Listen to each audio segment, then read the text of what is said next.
Welcome back to another episode of the Girl Stop Playing podcast. It's your favorite homegirl, Coriel, here to encourage you to stop playing with your potential and start working for what you want in life and in love. You already know that I'm bringing you the information and the conversations to help you make the money and get the honey. You can have it all as long as you are willing to work. And on today's episode, you can just prepare to be inspired by this working woman's story. Today, I get to introduce you to Courtney Smith, who is a stay-at-home mom turned multi-millionaire mogul. Welcome to Girls Stop Playing. I'm happy to have you here. Thank you so much for having me. Thank you. Of course. So I don't know if you listen to Girl Stop Playing or not, but I love to have my guests introduce themselves so that we can make sure we put some respect on your name. We know that you have a bio, but who is Courtney Smith and what do you want the people to know about who you are in this season? Yes. So, as you said, my name is Courtney Smith. I am the founder and CEO of Christina's Curls. And Christina's Curls is an organic hair care and skincare line for children. I got the idea when my infant, Cristina, was battling cradle cap and eczema as an infant. So I took my experience as a licensed esthetician with my education and formulation and made products to help her combat the issues that she was dealing with. Yes. I always love the stories that are literally like the kitchen stories. Like I was doing this thing in my kitchen, trying to solve a problem for myself or for someone I love. And now I'm able to spread the word about what I found that worked. Those are usually the most successful businesses. The ones that aren't started by like, oh, I have this genius idea. You know, it's usually those ones that are like, I have this big need and mama is going to figure this thing out. You are also the hair care provider for my baby, Kairos Curls. Okay. The Kairos Curls sponsored by Christina's Curls. Y'all know one thing about me. And if y'all don't follow me on Instagram, then maybe you don't know this, but I am anal when it comes to what I am putting in and on myself and my children. And so when I was going through all of the baby products and all of the hair options, there are so many quote unquote baby versions of products that are still full of very harmful chemicals. And so your product was one of really the only ones that I found that was truly a clean product and that actually had like a great result. Because a lot of times you have to sacrifice like the toxic chemicals for it to actually look like something. And so that's just a little endorsement based on my personal experience. I have literally been using your products and only your products since trying them way back when I had my first baby. So shout out to you and really creating a product that does its thing and that does what it says, you know, that it's going to do and is, you know, not harmful for our babies because we got to be mindful of those things. Sorry, I can really get on my soapbox when it comes to this. But we have to be mindful. I thank you for that. You've always supported. And whenever I see your order come through, I'm like, oh, put her some extra stuff in there. You know, watch the podcast. And I was with you before you even got married. So. Oh, way back. Back when. I love it. Well, listen, this is like full circle then. I love this opportunity to have you here. And your story is so inspirational. And I always love to find out what it took behind the business, like what it takes to manage all of the things that, you know, the things that we can celebrate and support on social media. What does it really take to make this thing happen? So I want to go back to what you were doing prior to the Christina Curls business side of things. So what was life like maybe when you were making the product or, you know, before it became like an actual business, what was your life like? Okay. So I started off as a licensed esthetician. At that time, my focus was services. I had a day spa called Beauty and Grace Day Spa. So I did mainly facials and skincare, body treatments. That was my focus. And then I got married to a wonderful man. And he was like, I want you to just focus on being a mom and a wife and growing our family. So I closed down my day spa, and for 6 years I was a stay-at-home mom before I had Christina. Just enjoying being a wife, being a mother. I had a 10-year-old daughter at the time. She's 20 now. I had a 10-year-old daughter, and she was getting ready to go to middle school and high school. So I was just really enjoying that time with her. So I was a stay-at-home mom before Christina's curls. And I was Okay, enjoying we the mom. gotta we gotta pause. We gotta pause because the thing about it is that sounds so good for so many people. Yeah. The reality of it is the fear that comes along with it, the wrestling, and this might not be your reality, but for a lot of women, the thought of, oh, I would love a man to provide for me and tell me, baby, sit down somewhere. But the reality of giving up this thing that I've built, this other baby that I've birthed in the form of your in your case, your day spa. How did you, or did you even have to negotiate with yourself to make that decision? Or did you say, okay, baby, you want to close down? Let me hang this sign up on the door and I'm coming on home. I said, you want me to close down? Let me hang this sign up on the door and I'm coming. And I have I love I that for you. I was a single mom for 10 years. So I was working hard. So when I met my husband, and I was in this position to be a mom and to be a wife, I took it. Now, would I have done that with a boyfriend? Probably not. But a husband, that's different. You know what kind of man you're dealing with. You should know what kind of man you're dealing with. So it was easy for me. It was that was an easy season for me. Yes. So, okay, I have a follow up question to that. What if that was a new conversation right now in this season with Christina's curls? If the conversation became, you know what, baby, I think this is all getting to be, a lot. I'm proud of what you have done, but I think we just need to focus on the family. What would you say? First of all, he probably wouldn't believe me because he knows I'm just like so into Christina's curls right now. But he would be supportive. He definitely would be supportive, because he knows how passionate I am about being present with our children. Um, so yeah, I think he would be supportive. I have to run that question by him and see what his response is. No, if he told you that he wanted you, like, baby, this is doing too much. I want you to come on home. What if he Whew. presented that same thing now? Oh, now that changes things. Um, we would have to have a conversation about it, but ultimately, I probably would, I probably would sell the business. Yeah. I, Okay, listen. This is marriage, baby. These are the conversations. It's like when it comes down to it, there are tough conversations that need to be had, and I love that you were literally you saw it as an opportunity. Like, baby, I'm about to sit down somewhere. And I love that for you. And that should be what we should be able to do. But so many of us are, gotta go get it, gotta do this thing that if we do sit down somewhere, we feel guilty about it. We feel like we need to be doing the most. We feel like we can sit down for a little bit, but I gotta get back up and running. And so I love that you had did all that running and working and grinding. And you're like, baby, sit down. You provided me with the seats. I will gladly sit down. I yeah, love that for you. that was the least of my concern. I'm like, I'm sitting down. I'm enjoying my kids. Did you ever feel, and I guess your experience is a little different because you've had the mix of the single mom season, but then the stay at home mom season, and now the entrepreneurial mom season.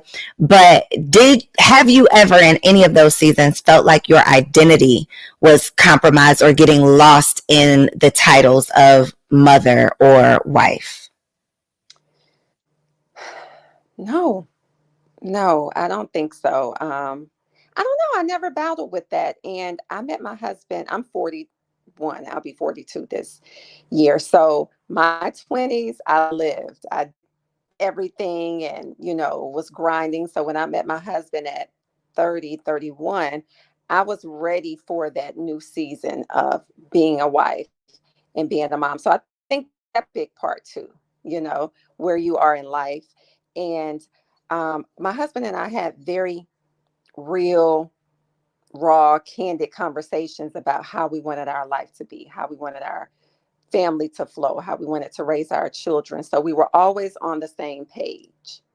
We were always on the same page about our vision for our family and our life.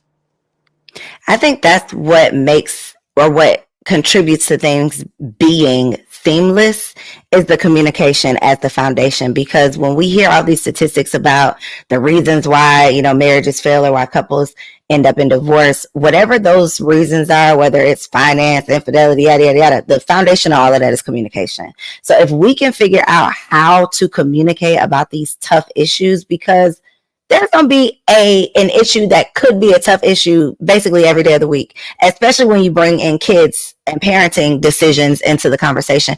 There are tough conversations that need to be had on a regular basis. So if you can figure out how to communicate, I think that you can literally just avoid like that whole thing. Like that, at least on that level, you can avoid those problems and like be fighting about something for real, and not just the fact that y'all can't even talk to each other. Right. Yes. Yeah, I So agree. I agree. So what was the decision like when or what made you make the decision that you were going to transition from just creating this product for your daughter to, okay, I'm going to sell this. I want to, package it. I want to, offer this to other people. What was that decision?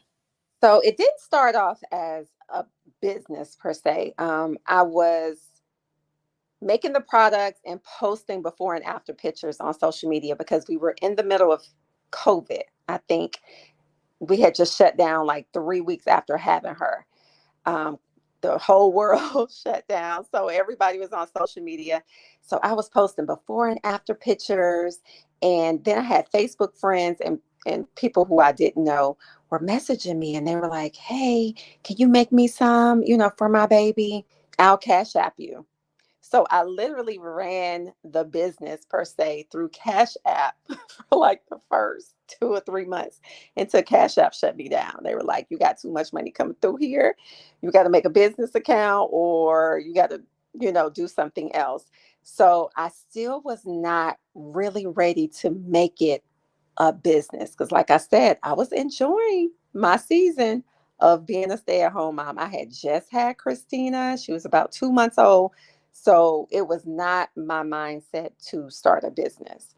But once Cash App shut me down, my husband was like, well, why don't you, get a website made? At least you'll be able to, you know, get your orders, the addresses and all of that on the website, not them DMing you their address and Cash Apping you. So I'm like, okay, that's cute. I'll do that.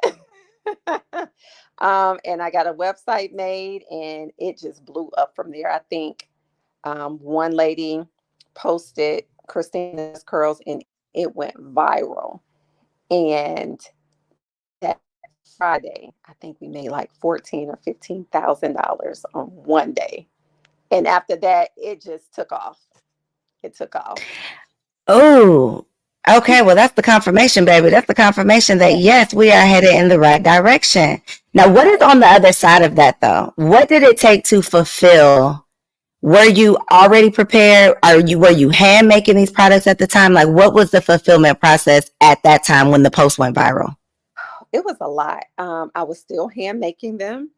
My daughter at the time, she was 16. She was packaging them for me. So we were literally doing everything by hand. I was answering emails, um, packaging orders, making the product. Like it was a two-man show, her and I, for the first maybe 6 or 7 months until I hired someone to help me. But it was all hands on deck with our family when we first started. So Yeah. fast forward to now, you are official, legit, multi, millions of dollars in revenue. What has your fulfillment process transitioned to from the two-man team? What is it looking like now? So we do have a 3PL, third party fulfillment center that does it now. I have a marketing team. I have a social media team. I have PR. It's completely changed from there within It 3 is years. official like a whistle, baby. I got an email today, this morning. And the entrepreneur in me, when I get an email, I'm looking at different things than just like, oh, there's a sale. I'm looking at like the layout of the email and the graphics on the email. And I literally just today got one of your emails and was like, she has a legit team. That's what I said to myself. I said, oh, she has a legit team. Like, this was one of the questions that I wanted to ask you, because so many people have that kitchen moment but don't know how to transition it into something official. So many of our people, and historically have these amazing ideas, these brilliant, life-changing, like the secret sauce that can solve somebody's problem, but they don't know how to make that transition from homemade business to legit business. So for someone who's literally in a kitchen whipping it up right now, listening to this podcast episode, and they want to get to that next level, maybe they're not going to jump into retail tomorrow, but transitioning, what is your advice from out of the kitchen to official business? Well, you definitely need a team.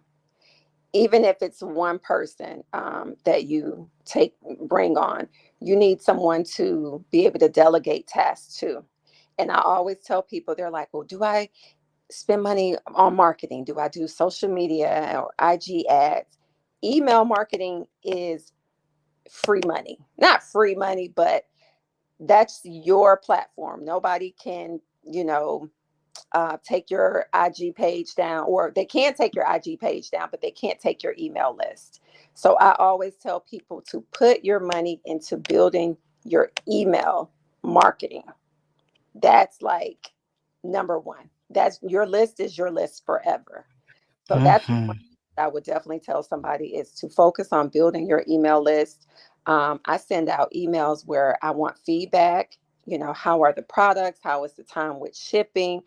Just really being familiar with what your customers want and what their expectations are so that you're able to meet that.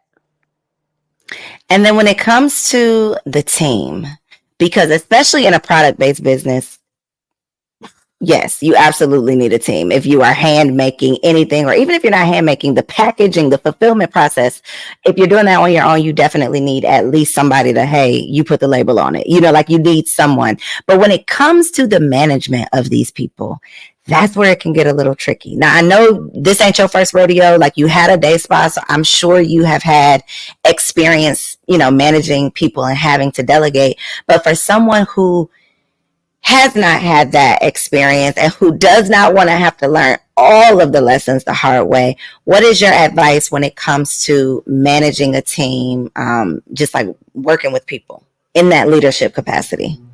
So I do think my past of having a day spa did prepare me for working with individuals. So I'm the last person to address the issue. My operations manager, she is a pit bull in a skirt. Okay. So by the time an issue gets to me, it is a big deal. But finding somebody that works as hard as you, if not harder, is very important when it comes to management. Like, if you have a manager and you're having to stay on them, that's not going to work because you're not able to relax. You're not able to relax in that knowing that, okay, this person is taking care of it.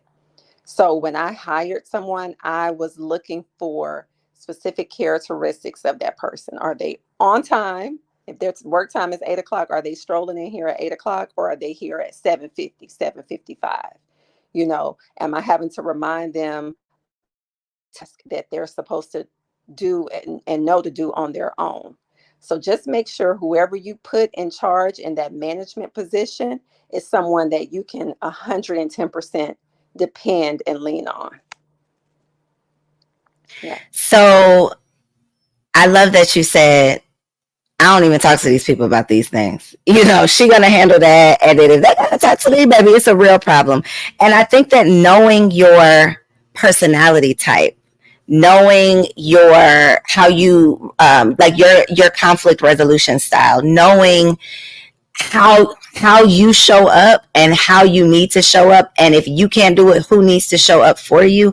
All of those things, I think, play a role in our entrepreneurial endeavors and our, professional workspaces. But so often I feel like we and Black women specifically try to separate our personality from like how we show up professionally, but that's a part of it. And if we're not self-aware to say, okay, I need me a pit bull who can say X, Y, and Z, and not to say that you can't do these things, but I know who I need to have in these positions to be able to do this job. I think that self-awareness is crucial, and sometimes the lack of self-awareness can hinder us or hold us back from getting to that next level.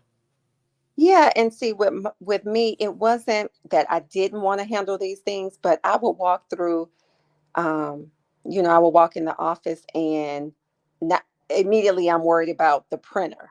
So now something so simple as a printer has taken 20 minutes of my time when I could be focusing on something else, or interview or confirming, a new product. So I just had to, in my mind, I'm like, I got to delegate. Like, she can handle the minor things. If the printer is jammed, you guys got that. If the order for the labels are incorrect, handle that.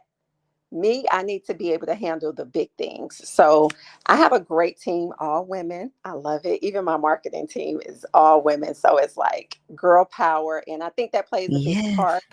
They deliver for me because very I wanted to hire women. I wanted women on my team. And they show up. We all have the same, all of us have kids. Of course, all of them use Christina's curls, and we have the same goal in mind. So I've been blessed with an amazing team. I don't too often have to, say, hey, this isn't working. People tend to self-correct, and maybe that's the age group too, because I have mature women working for me, that value their job and value what we do. So I've been blessed in that sense. But in the beginning, I was being pulled to handle little things like the print Mm-hmm. or incorrect labels ordered, and I'm like, I just spent a whole hour on this, and I could have been handling, bigger issues that they can't do, Mm-hmm. that they can't address. So, So, in all of the success and a seemingly overnight success, even though we know that even your previous career is a yeah. part of, what it took to get here. Christina's curls didn't start in the kitchen. It started with the day spa. It started with, it's been in you. It just came out in this form. So we know that part of it. But even with the seemingly, just everything is smooth sailing, what has been your biggest challenge in this business, in Christina's Curls, and growing from, I think it's what, is it 3 million in 5 years, 5 million in 3 years? 3 million in 3.5 years. Yes. 3 years and three, put some respect on it. 3 million in 3.5 years. What has been the biggest challenge in from 0 to 3 million? The biggest challenge has probably been me deciding if I want to stay direct to consumer or go into retail, because retail, that's a whole different beast. That's a whole different responsibility. And right now it's manageable. I can still be mom, still be wife. I don't have the mom guilt as often. I still have it sometimes. But, I have retail stores approaching me, and I'm actually going into retail stores. I have 6 retail stores that I will be in this fall, but they're smaller ones. But the bigger ones, I'm like, I don't know. I don't know if I'm ready. So just trusting that I'm making the right decision for my business, that I'm not getting too far ahead of the responsibility I want to take on. That's probably been my biggest issue, you know. Good problems to have. It is. It is. But baby, Shark Tank will have you out here really feeling like retail is like, oh my God, it's the biggest challenge ever. So congratulations, on what you have decided to do so far, and definitely praying for you and what you decide to do moving forward. But baby, those shelves ain't seen nothing yet. If y'all are out here, and we ain't gonna name no names, but I'm telling you, the quality of the let me ask you this, since I got you here. How do you maintain the integrity of the product? Because we've seen these products that started out with the intent to have natural, have organic, have clean, have, all of the things. And then they go to the, targets of the world, and their formulation has to change in order to be able to keep up with the demand. Is that avoidable? Just in all honesty, is it even possible to maintain the original integrity once you cross over to retail? I think it is. I think one problem that a lot of companies have is they don't really know much about the products. And let me tell you why I say that. I'm an esthetician, so I know ingredients, I know formulations, and you do have to have preservatives. I mean, you just have to, or you're going to have a bigger issue than eczema. You're going to have, a bigger issue. So I think it is avoidable, but when you are going into retail, you have to do it slowly so that the price that you're spending on inventory is not you're not taking a huge hit to where you're like, okay, this really hit my pocket. I got to compromise. All right. Instead of using the organic preservative, I need y'all to put the preservative that's only going to cost me 2 cents per bottle in it. So I think that plays a big part. But I know some products that I use, adult line, that are organic and have, preservatives in them and are in retail. But I think it's just seeing where I am and comparing it to other companies. I think that's the difference is it's slow and steady. Slow and steady wins the race. But when Target says they're ready to put your product in 30, 40 stores, 50 stores, that's when it's like, ooh, okay. What you gonna do? Yeah. What you And this is the difference between being in the game and being in the stands, just talking a bunch of shit. Because we will be on Instagram calling people sellouts, telling people that they know that they doing the people wrong. But baby, if that check came your direction, if that offer, that opportunity, that conversation, if you could pull up a seat to the table, you would be having a much different conversation. Yeah. Much different. And it's so sad because we're the only ones that, from what I see, give each other slack for, selling or bringing in a partnership or something like that. But until you run a business, you don't know what's all involved. You just don't Mm-hmm. know. It's in a oh, this be it's a different beast than a service business. With my service business, I didn't lose any money. If I didn't have any clients, I didn't have to be there that day. I didn't waste any product. And it was just, it was what it was. But products, it's like, okay, I got $100,000 worth of product. I got to move this, you know? So products is different. It's a different. Yeah, I think in our community, it's literally like we ain't never had nothing. As bad as it sounds, it's we've never had anything, and we haven't been taught how to have anything. Like, so it's a rinse and repeat. We ain't never had nothing, so we ain't gonna have nothing. And because we ain't had nothing, we still ain't gonna have nothing. And because it's just like over and over and over again. And it's the ignorance of business that we look at it as a bad thing or condemn someone for selling or equate selling with selling out, when truly the ideal situation for most entrepreneurs is to exit that business. It's to build something to the point where it is sellable and you can get the hell on and do what you want to do. So, but we don't even know that. So I think there's so many conversations that are missing that we just end up, attacking each other from like a place of true ignorance, and that we really just don't know. And that's why we, have a hard time growing. So hopefully these conversations can bridge the gap and can provide a little bit more awareness. That's why I like to ask, like, girl, what's really going on behind the scenes? Tell me for real, so that we could just get a better understanding and not just be in the comments making a whole bunch of assumptions and not really knowing what we're talking about. So Because everybody has an opinion, and it's easier to tell someone on the outside looking in what they need to be doing, with their business. But until you're in it, until you're running the business, until you're writing those checks for that invoice and those those purchase orders, you don't have a clue of what's going on behind the scenes and the sacrifices that person is making for that business. A lot of us bootstrap our business till we get to a certain point. So all of that plays a part. Who wants to do that forever? Yeah.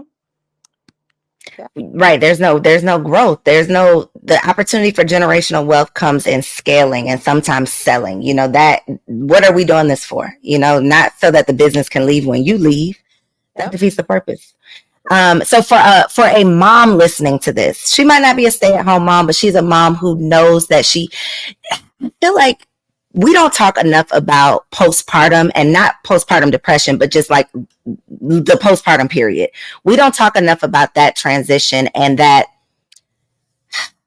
I got to come up with a better term other than the death, the grieving process of like your former life, whether you're a first time mom or not. Like that version of you before you had that particular baby is no longer here, right? Whether, again, this is your first baby or not, once you go from a mom of one to a mom of two, you're a different person. From a mom of zero to a mom of one, you are a different person. And one of the things that I think we don't talk about is the opportunity to get stuck in that season of transition, because you aren't who you used to be, but you don't know who you are anymore.